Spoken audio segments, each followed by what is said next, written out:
Hey everyone, this is Mrs. Johnson coming to you with Raise a Product to a Power, Section 7.4b. Alright, today we're going to take a look at some expressions that can be simplified by coming up with a rule here. And we're going to be looking at some patterns today again. And so here we go, we got some examples. If you just want to take a second to jot down that first one, we've got the product 4m, and we're going to raise that to the third power. So if I take a look at this one here, I've got 4m, and I'm raising that to the third power. If I write this out, I could take 4m times 4m times 4m, because it says it's to the third power. But we know that the 4 and the m are being multiplied together, and so is it here and here as well. And so I know I can rearrange the order when I multiply. So I could write this as 4 times 4 times 4 times m times m times m. And if I use a power to rewrite this part, I could shorten this up and write this as 4 to the third power. And I could shorten this up, m times m times m, and write it as m to the third power. And if you notice here, I'm taking 4 and raising it to the third power, and m and raising it to the third power. So go back to the example. This 4m, it's a product of 4 times m. And when I have a product and I raise it to a power, I'm really raising each of the factors to that power. So I'm raising the 4 to the third power and the m also to the third power. So this can be rewritten and simplified here. 4 to the third power is 64 times m to the third power, and then that would be my final answer. Well, let's take a look at another one. Here I've got 7n to the ninth power, and I'm going to raise that to the third power. Well, if I take a look at this whole thing, it's being multiplied by itself 3 times. So I've got 7n to the ninth power times 7n to the ninth power times 7n to the ninth power. Well, I know that this is multiply and multiply here and multiply here as well. So I can rewrite this as 7 times 7 times 7. And then I got n to the ninth times n to the ninth times n to the ninth. Okay? Well, if I look at this, I really have right here 7 to the third power, and I have n to the ninth times n to the ninth times n to the ninth. I know that if I have the same base here, I can just add the powers, and that would be n to the 27th power.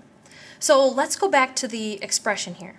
You see that inside here I have 7 times n to the ninth. That's a product. 7 is being multiplied by n to the ninth. And if I have a product and I'm raising a product to a power, I have to raise each individual factor to the power. So 7 is being raised to the third power, and n to the ninth is being raised to the third power. Well, wait a minute. Here I have n to the ninth being raised to the third power. This is a power being raised to a power.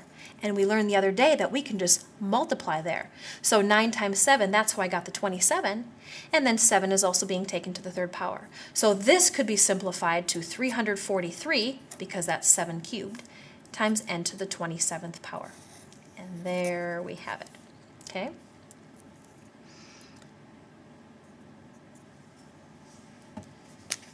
If I create a rule based on what I just showed you here, we could say that to raise a product to a power,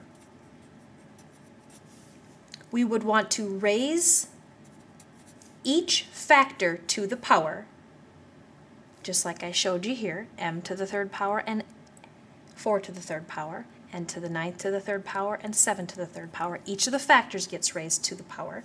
And then what we did was we just multiplied and, of course, simplified. So we would to raise a product to a power, we're going to raise each factor to the power and multiply. Okay, so let's take a look at some examples. Okay, example number 1 here. Give you just a second. You can go ahead and write it down, or you can pause the video.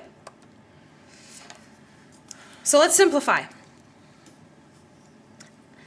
If I look at this expression, I see that I've got n to the 5th power, and that's being raised to the 2nd power. Well, this is a power raised to a power, and we know that we can simplify this just by multiplying the powers. So, or multiplying the exponents, n to the 10th power.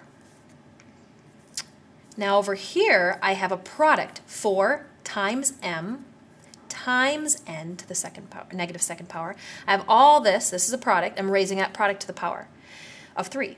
So I'm going to take each individual factor and raise it to the third power. 4, I'm going to raise that to the third power.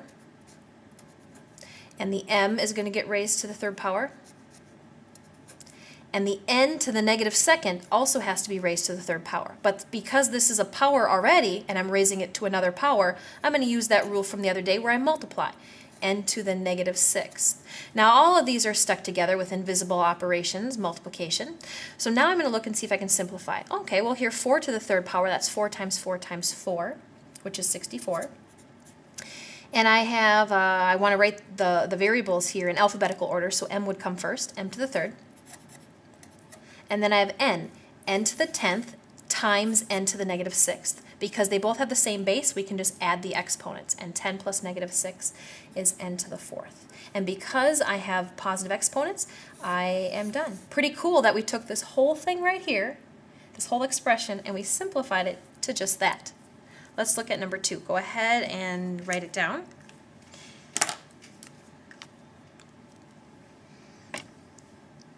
Okay. Now, let's take a look here. We've got an x to the negative second raised to the second power.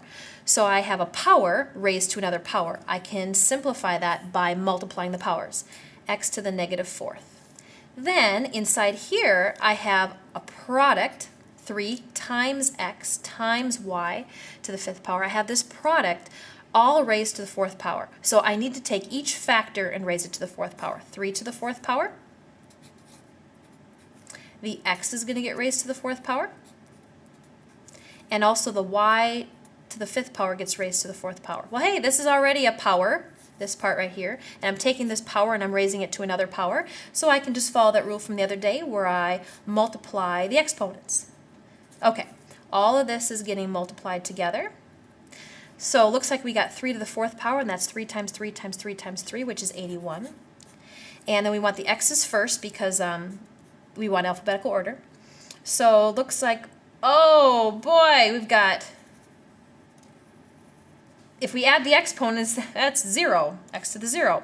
And x to the 0 is just 1, because any number to the 0 power is 1. So really, I didn't need to write that in there, but I did already, so oh well. Then we got y, and y to the 20th. So let's simplify, because definitely can't leave this part right here. This is really 1. So really it says 81 times 1 times y to the 20th power. And we don't need to have that 1 in there. We can just write it as 81 times y to the 20th power. So there you have it. Okay, ready to get harder? Okay. Number 3. Let's take a look at this one. Ooh, that one looks interesting.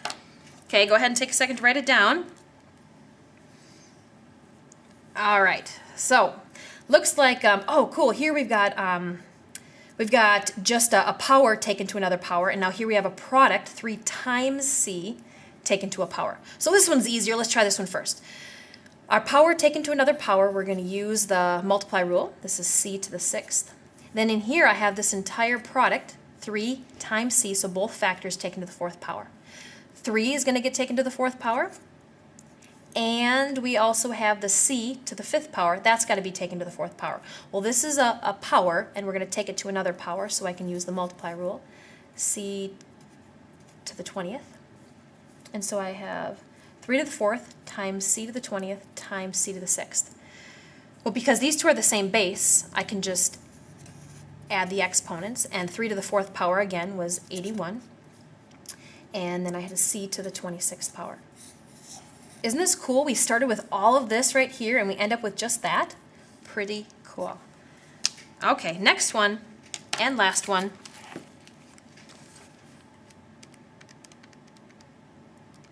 Go ahead and write it down. And let's give it a try. So this time, I see that we've got all of this is a product, 6 times a times b, and we're raising it to a power. And all of this here is a product because we got 5 times a to the negative 3rd. We'll write that, and we're going to take that to the 2nd power.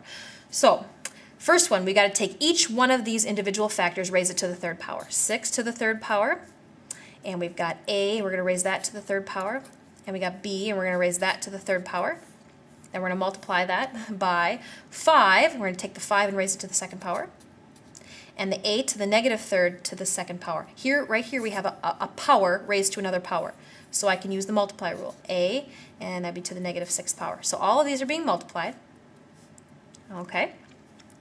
So it looks like we got a couple numbers here, this one and this one. We can simplify that. We have 6 to the third times 5 to the second, and that's 6 times 6 times 6 times 5 times 5, and that's 5,400. Okay, now let's look at the letters, the variables here. We got a to the third, and we have a to the negative 6th. Well, because they're the same base, we can just add the exponents. 3 plus negative 6 is negative 3, a to the negative third power. And then last, because of alphabetical order, I'm going to have this b to the third power will go last.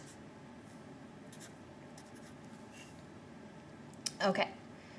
So now I look at my expression here and see, oh, this guy right here, negative exponent. Well, if I write all of this as a fraction over 1, this guy right here, because he's a negative exponent, is going to have to go downstairs to become positive.